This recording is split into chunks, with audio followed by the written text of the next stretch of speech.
Hi, Year 7. So for this task, it's quite simple. You are going to try and put yourself in the position, a similar position to the three girls we heard about in their letter earlier. So you're going to imagine you're living in England in 1914 and you want to join Shackleton in his expedition to the Antarctic. Now, it doesn't really matter whether in real life you would want to do this or not, because your task is to pretend that you want to join Shackleton in his expedition. So what I want you to do, I want you to think about three reasons why you would want to go, and three things you might write in a letter to Shackleton to try and persuade him to let you join him. So, for example, now I'm not going to lie to you, I've got no desire to go to the Antarctic. But if I was going to do this task, I would say that as a female, at a time when women's rights were really rubbish, I would want to go on that expedition, a little bit like the three girls in the letter, to prove that women were capable of being explorers and having the same success as men as well.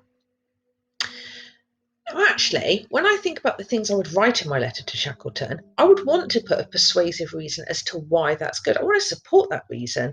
So, although my reason in the left hand side is that I want to show that women are brave and capable and should have equal rights and they can be adventurers and explorers, I might actually put a fact in my letter about someone else who is female, who is an explorer of the time as well. So maybe I might research a real female explorer of the time, or maybe I could make one up. As long as it sounds fairly believable, that's okay. You have to remember, you're not being tested on your historical facts here.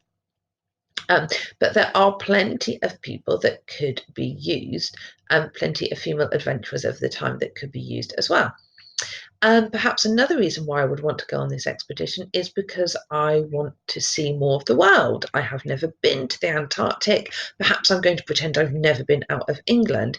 And maybe in my letter, one of the things I could write to persuade Shackleton to let him join him is a rhetorical question like, can you imagine never having left England? So I've got my reason and I've got a thing I would write in my letter. Now, they don't necessarily have to be linked together, but I think for Topset, most of you should naturally be starting to think about the reasons you want to go and something you would write in your letter to show that reason or to support that reason. Also, I am giving you a little bit less help this week because I think that formal letters are something that you will have done before, and obviously I don't want it to be really prescriptive. So if you do get any problems, email me and I can give you a little bit extra support.